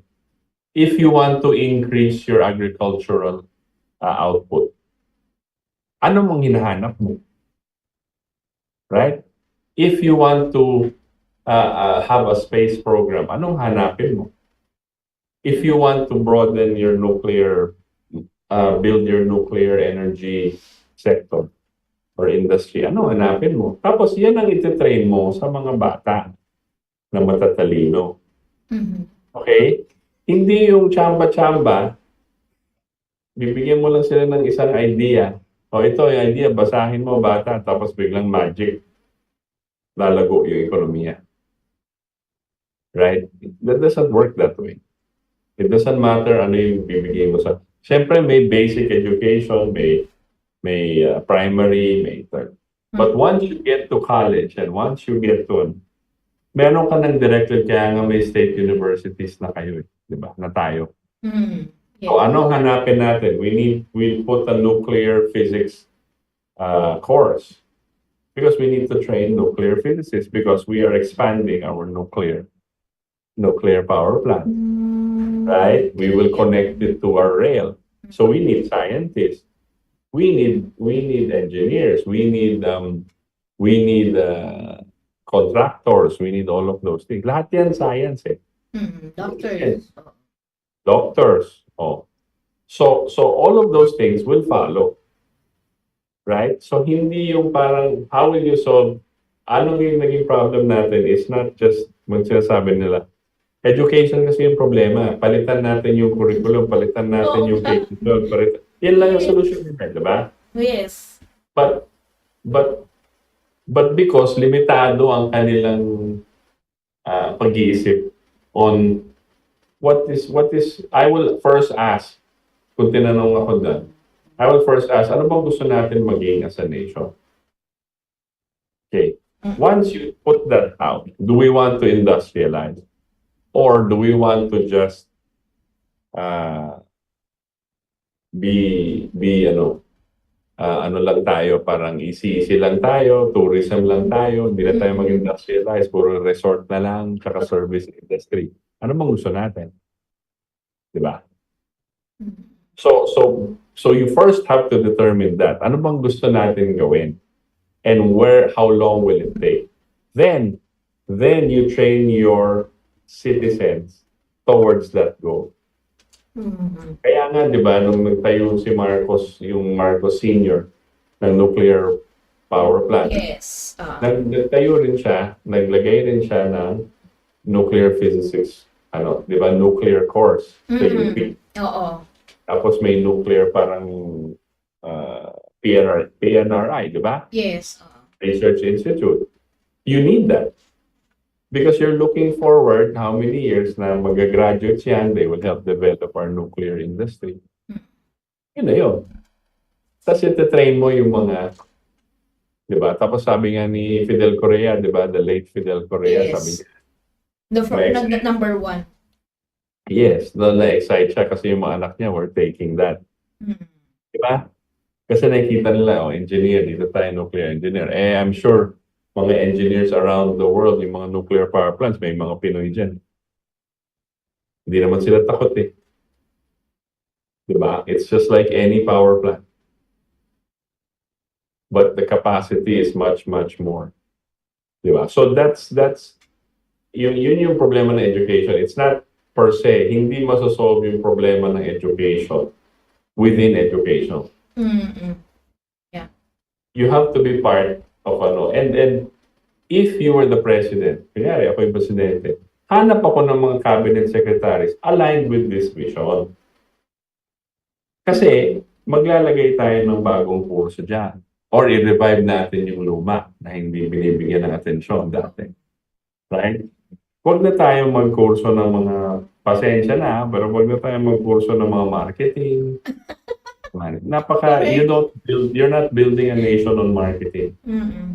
You will build a nation on science, innovation, and the chemistry, diba? Yes.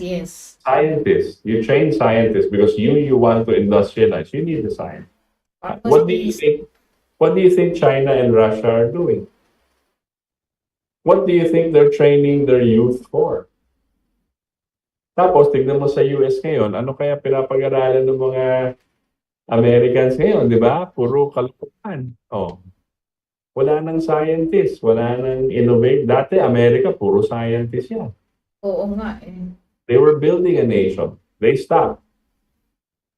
So, yan ang education. Yung education problem is not education limited to education sector.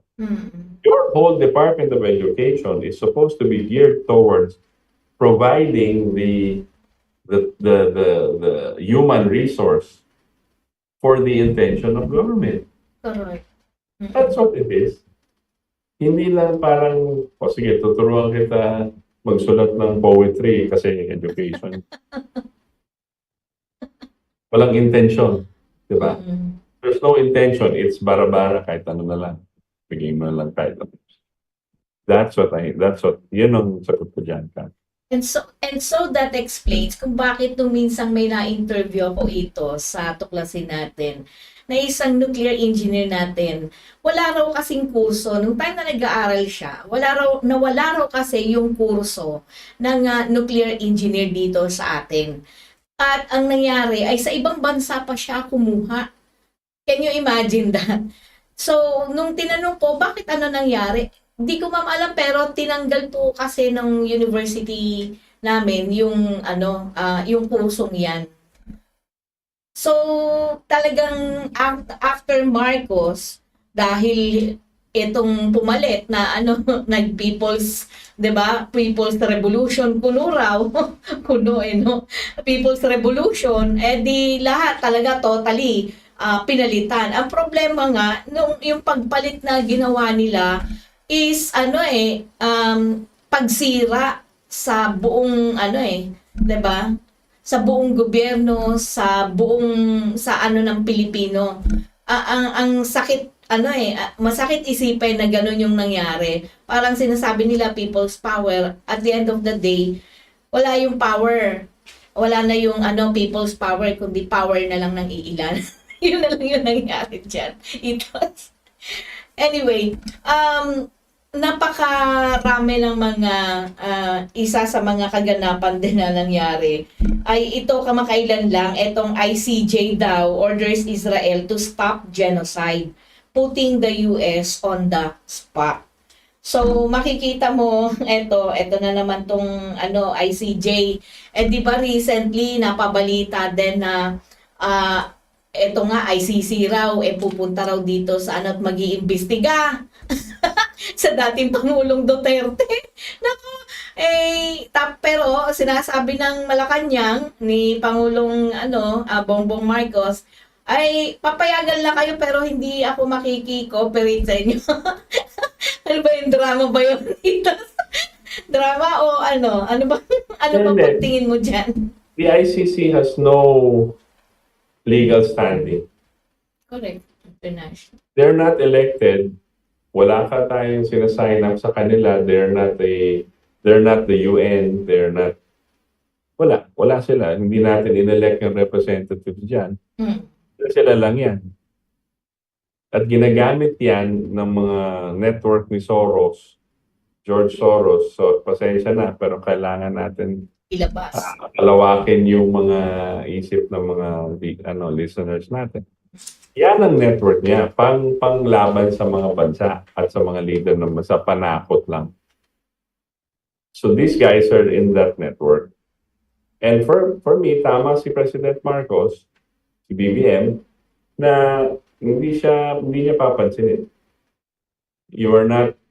This is not going to be part of the government. They will not, it's an official investigation. Bahala kayo, pumunta kayo dito as tourist, mag-enjoy kayo sa Pilipinas kung gusto nyo.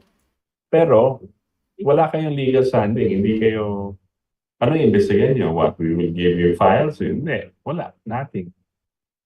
They are not, syempre, yung mga ibang senador dyan, o yung mga ibang congressman, na laban kay dating Presidente Duterte, yun ang gagawin nila. Papalakihin nila yung issue. Pero wala. The US does not recognize ICC. China does not recognize ICC. Mm-hmm. Yun na yun eh. So, ba't pa tayo makikisaw-saw dyan? So, but it is a political thing na may mga, sabi nga nila, may mga tao dito sa current government na gustong dikdikin si President Duterte. At kasama na yung anak niya si Sara. Pero let's see, politics eh. Oo nga. Ang politiko. But again, hindi yun yung importante. Dapat binibigyan importansya ng mga taong ngayon. Inflation, economics, war. Yeah. This is what's happening now. These are the most important things to look at. That's why sinasabi na hindi natin kailangan ng charter change now. Hindi, dito lang. It does not make sense. Na gusto nila ng charter change. And I don't think this is a real people's initiative, personally. Yun lang po. Sige, mag-sideways tayo, pero balita pa rin ito. Kasi 'di ba, nitong kanina umaga yata 'yon, yung tawag dito yung kick-off ng bagong Pilipinas, 'di ba? Dito sa grandstand na kasabay din noon na may nangyari rin sa Davao din. Ano bang analisa mo doon, Itos? Yung parang sabay may nangyayari sa Davao, tapos may nangyayari dito sa Metro Manila, Politics. na talagang politika pa rin. Tapos Of course. walang wala bang relasyon yun sa Chacha o sa nangyayari sa Lahat politics nga. Yung mga nagsasabi ba sila na malapit na tayong girahin? Wala namang nagsasabi doon, di ba? Wala. Sinasabi ba nila yung inflation? Di ba? Yung mga rally lang, gusto people's initiative, nagpapakita ng puwersa nila. Mm. 'Di ba? So whatever it is, kung walang if the intention is kung wala kayong pag-usapan about the real what's happening, kung ano yung delikado para sa taong bayan, politics yan, useless yan. Kalimutan nyo na. Para saan? Diba? So both sides, government and former President Duterte, or yung mga tao around them, yun ang nangyari. So hindi ko kailangan mag-analysis ng matagal dyan. Sayang lang ang oras natin dyan. Oo nga. Anyway, it's time to read the text messages sent by our listeners. Their opinion does not necessarily reflect our own, but we reserve the right to read them to the public in the interest of freedom of speech. Of course, yan. Yung ating, parang bago ngayon tong ating nanonood from Thailand, si Raz Lata Pranieses. Magandang gabi po. Gabi rin naman sa kanila, no, sa Thailand. At sabi naman ni Freddy Oredina, bumisita pa sa Nokor si Trump. Nokor, North Korea, no? Ayan. And sabi ni Arestio Maratigan, watching from GMA Cavite, Greater Manila area. Okay. Good evening, Ma'am Cathy and Sir Itos. Maraming salamat po, Ginong Arestio Maratigan. At sabi rin ni Needs, yan, naka-check-in din siya. Needs Bongat Waglison. Good evening po. Sabi naman ni Freddy Oridina, China followed the old American way. Open close parenthesis, sabi niya, with Chinese characteristics. Hamiltonian via Sun Yat-sen studied in Hawaii, inspired by Lincoln. Christ plus Confucius teachings. Yan, sabi niya, Helga Zepp LaRouche is named the BRI o Belt and Road Initiative. Lady meaning China got also the LaRouche scheme on economy. Do you want to comment on this? Sa sinabi ni Freddy Oredina? China followed the old American with Chinese characteristics. Hamiltonian via Sun Yat-sen studied in Hawaii, inspired by Lincoln. Christ and Confucius teachings. Medyo yung marami nating kababayan hindi masyado naintindi. Christ plus Confucius teachings. Yeah, yes. Kasabi nga nila sa China ngayon, one country, two systems. So there's still a communist, it's still regulated, it's still dictatorial in a way, pero binuksan na nila and using, hindi sila nag-free trade, nag-open sila like Hamiltonian. And they're using what looks like National Development Bank to fund their economy. Yung state, China is the number one investor in all of this industry. Okay, so siya yung may-ari ng mga industry nito. So, yun ang nangyayari. So, papalaguin nila yan. Kaya ang daming billionaire sa China, ang daming ganyan. So, in a way, Freddy is right. The American system of political economy, parang pinag-aralan nila. And they say this is the right way to go. But China cannot do it on their own because it needs national banking. And the world needs national banking. Tanggalin na dapat yan central banking system na yan. Yan ang cancer sa mundo. Yan ang cancer sa mga nation. before the 1912, 1913 era, walang central banking system sa mundo. Pinasok lang nila yung mga monetaries, mga ano, para lang kumuha ng pera ng mga bansa. Yan ang old British Venetian monetary system. Yan ang cancer sa mundo. Yan lang. Mm-mm. Okay, and sabi ni Joe Bederio, good evening po sa inyo, Ma'am Cathy, Sir Ritos. Mabuhay po kayo watching from the Dammam Kingdom, Saudi Arabia. Kahit po anong form of government sa Pilipinas, kung hindi po matigil ang korupsyon, wala po pag-unlad na mangyayari sa Pilipinas. Tama ba 'yon? Ito nga yung isang question din ng ating mga kababayan dito lagi nilang idinadahilan, malala na raw kasi ang korupsyon sa ating bansa. Kaya daw, isa yon sa dahilan kung bakit hindi umuunlad din ang ating bansa. So, kung ikaw ba ang presidente, magdideklara ka ba ng magdideklara ka ba ng, ano bang tawag dito? Ano bang tawag doon? Na parang diktador no? Martial law, gano'n? Martial law, yan. Martial law. No, corruption it's not the cause of economic maldevelopment o hindi. Gutom ang tao din dahil sa corruption. Okay. Gutom ang tao dahil sa maling decision and policies. Corruption is just sa lahat na, kahit tama yung policies mo, may corruption pa rin yan. Mm-hmm. Diba? Tama ang papunta mo. Kahit may national bank ka, may corruption pa rin yan. Okay, but the point is, may laws naman tayo dyan eh. Diba? Mm-hmm.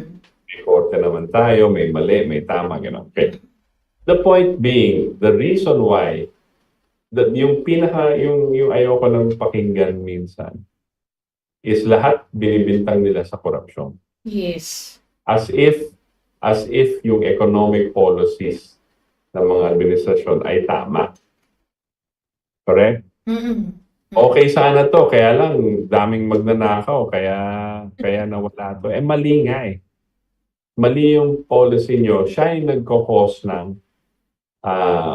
gutom. Siya yung nagkakos ng sakit. Siya yung nagkakos ng depopulation. Mm.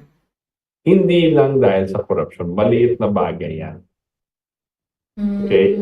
And marami dyan within government corrupt. Yes, maraming within the judiciary corrupt. Senator, congressman, syempre corrupt, di ba? But, pwedeng tanggalin yun eh, yung source of corruption nila. Pwedeng tanggalin yung pork barrel. Saan sila mangungurap ngayon? Di ba? Sa mga agency ng gobyerno, pwede naman tanggalin lahat ng corrupt. Madali lang naman eh. Streamline mo yung mga processes. Tanggalin mo yung mga corrupt. Pwedeng gawin. Hindi yan ang nagkakos ng economic problems natin. It's the policies ever since. Wala tayong intention to build a nation. We stopped. When Marcos was removed, we stopped building the nation. The Marcos Sr. was removed, we stopped building the nation. Perfecto ba si Marcos Sr.? Hindi. Hindi ba siya corrupt? Corrupt rin. Pero, yung intention niya was able to push the country forward despite all of these other problems. I see. Diba? Si Cory ba, yung gobyerno niya, hindi corrupt? Napaka, di ba, St. Cory nga siya? Oo nga. Pero walang intention to build the country. Saan na tayo pinulot ngayon? Yun eh. Corruption is not the cause. It is part of the problems, yes, which can be solved. Mm. But the main problem is your wrong policies. Mm. Yeah. At least malinaw na, no? Natutuwa ako kasi, syempre, I'm sure yung mga kababayan din natin, madalas ang tanong niya, korupsyon, tapos kasi tawag dito, mahina yung politiko, etc. etc. Ang daming mga reasons. Pero parang ako kasi nung araw na hindi ko pa kilala si Chairman Butch Valdes at hindi pa ako miyembro ng Katipunan ng Demokratikong Pilipino, nalilito ako, sabi ko, ano ba ang ugat? Bakit parang papalit-palit tayo ng namumuno, para lang tayo nagpapalit ng damit, pero yung pa rin yung sistema, walang nagbago. Parang imbis na umigi yung buhay natin, umunlad tayo, hindi, mas lalong na-deteriorate yung ating buhay. So, ano ba talaga yung ugat? So, nung ine-explain na sa akin ni Chairman Butch Valdes, yung talagang pinakaugat, yung sanhi ng cancer dito sa ating bansa, doon ko naliwanagan na may programa pala ng depopulation sa buong mundo. Kaya hindi lang pala Pilipinas yung naghihirap at hindi lang pala yung Pilipinas yung ganito yung sitwasyon. Marami ring katulad na bansa ang may ganitong sitwasyon na sa pamamagitan ng paggawa ng mga pulisiya, na maling pulisiya, yun yung nagpipigil talaga na umunlad ang isang bansa. Diba? Sabi mo nga ang matinding cancer nga itong pag-create nila ng central bank, which it boils down pa rin dun sa layunin nila na magbawas ng populasyon sa buong mundo. Diba? Anyway, tuloy tayo dun sa ating mga texters natin. At sabi naman ni Andres Teves, FDR from depression is the most powerful country in the world. Eleanor Roosevelt worked just as hard as the president, an effective first lady despite FDR's poor health and polio.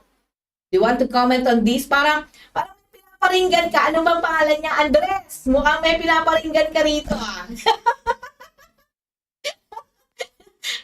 Sabi naman, di ba parang may pinaparinggan mo ba yung kasulukuyang natin? So obviously, FDR, Franklin Roosevelt, took over 1932, Great Depression ng US. Ang sinasabi lang Great Depression is walang trabaho at walang ang parating sinasabi ng mga mainstream media at yung history ay dahil nagbumagsak yung stock market 1929, nagkaroon ng Great Depression. Pero ang sinasabi po natin, pag nag-research po kayo, nandun na yung Great Depression kasi ang nangyayari sa mundo in the US at that time was yung mga mayayaman lang oligarko ang kumikita sa stock market at sa galaw-galaw nila. Pero yung tao, nagugutom, matagal na pong nagugutom at poor, pero tapos popasok lang sila sa factory, may konti silang pera. Noong nag-Great Depression, dahil sa kalokohan din ng mga financial oligarchs, sa mga bangko, yan, JP Morgan at lahat, nag-close yung mga factory, hindi walang trabaho. Pero matagal nang depressed ang US. So, FDR comes in, ang ginawa niya, number one, he organized the economy, tinanggal niya yung mga speculators sa banking. Tapos, nag-national banking siya. Okay? And then through the National Bank, mga great projects na around the US. Dams, infrastructure, roads, trains, lahat. So kailangan yun ng tao. Di trainin niya yung mga tao walang pinag-aralan. Oo. Ginawa niya so the Civilian Conservation Corps, tapos yung Army Corps of Engineers building the US. What he did, hindi sa yumaman ng US. Pero dahil doon, yung productive power ng US bumalik. Yun the ability to produce. Okay? So para siyang mobilizing for war, pero rebuilding the country. And people were put back to work, they managed the economy, and their productive powers became unequal. And that's how they won World War. Dahil ang America will put out thousands of tanks or jeeps a day. Kaya nilang magganyan. Yung ibang nation, hindi. Wala. Yan ang productive power. So, ginawa niya yung industrial might ng US. Parang he focused it on producing arms, bullets, tanks, planes to supply the war effort. Walang nakakatalo. But he did it after the Great Depression, which he built the country. kumbaga nilagay niya sa posisyon na yun na pwedeng, hindi naman siya nagpre-prepare ng gera kasi hindi Oo. naman siya. Pero kung may gera nga, pwede tayo lumaban. Right? That's what FDR did. That's the most important thing. And it can be done again by any president. It can be done because nagawa na dati. Mm-mm. Hindi mo naman kayang baguhin eh. Kumbaga, proven na. Kinakailangan lang gayahin, diba?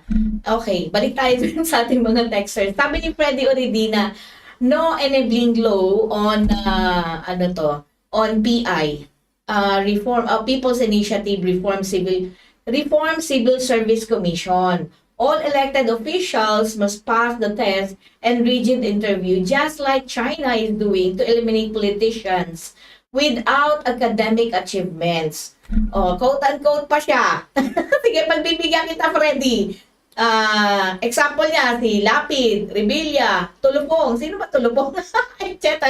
Ikaw talaga, Freddy, oh.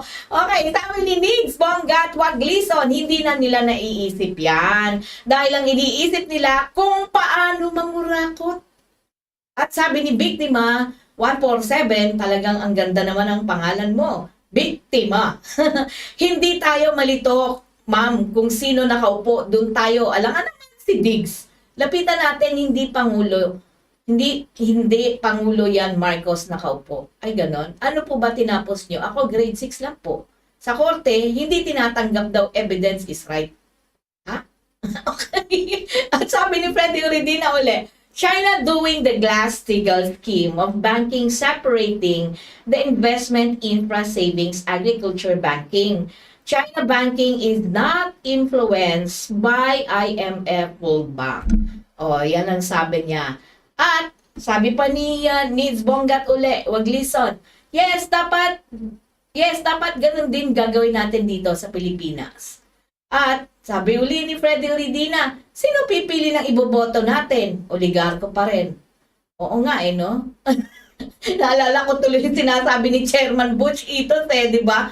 Para lang tayong para lang tayo raw nagpapalit ng damit. Pero ganun pa rin daw yung gagawin ng mga binoto natin. Parang katulad ko, nagsisisi tuloy ako, di ba?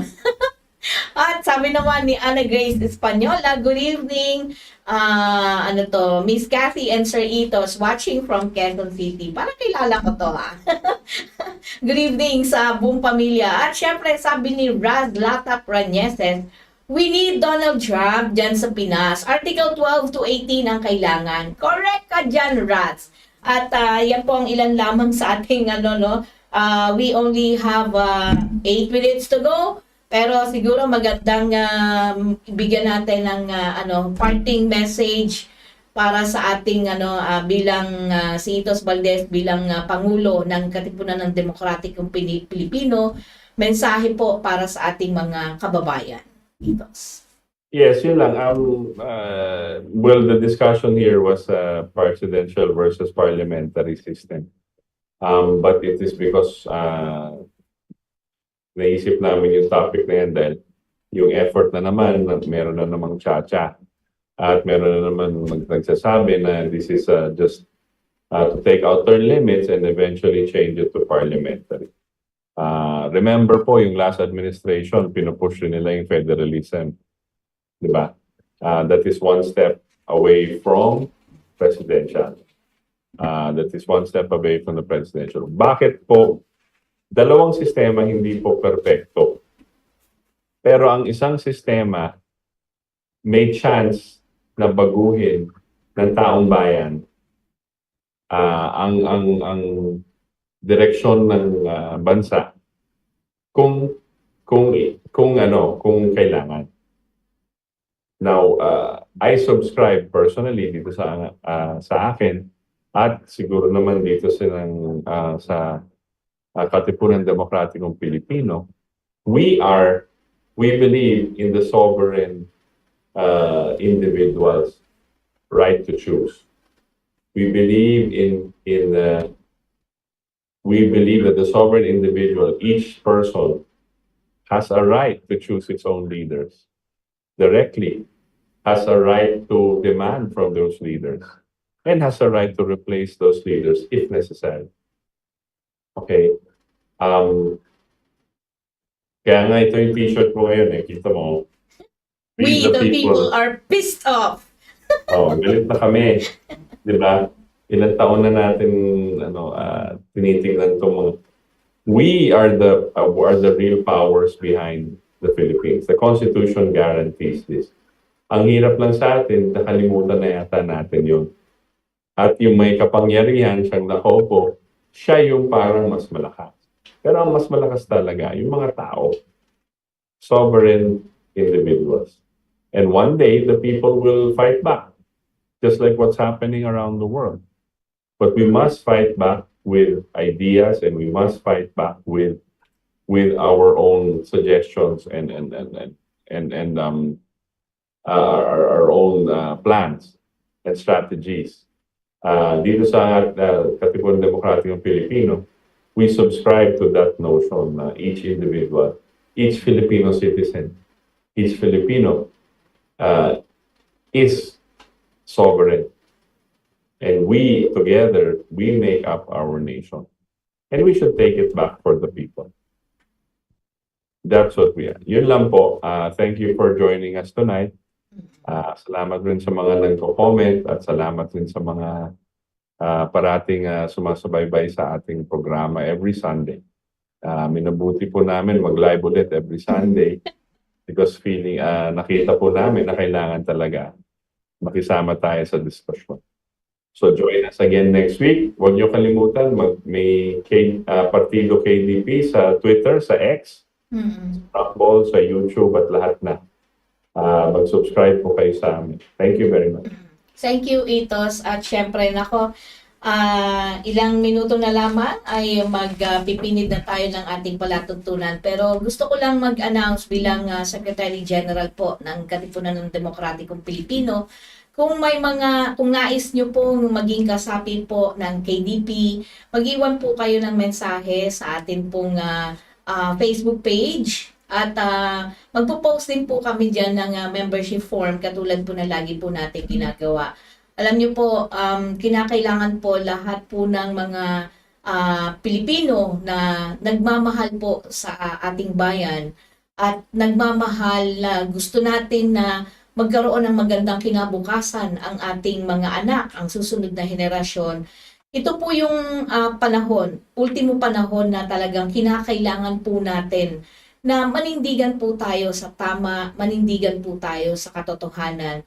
Dahil hindi po natin makakamit ang katarungan kung ang ating pong bansa ay lugmok po sa kahirapan. Importante po, sabi nga ni Chairman Butch, ang pag-unlad po ay katumbas rin po ng kaunlaran sa ating bansa.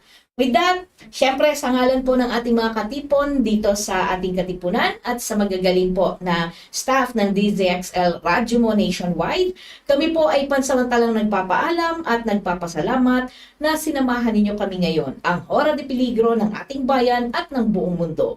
Dito pa rin sa ating katipunan. Hanggang sa linggo pong muli mga katipon, alas 7 hanggang alas 9 ng gabi. Magandang gabi po sa inyong lahat.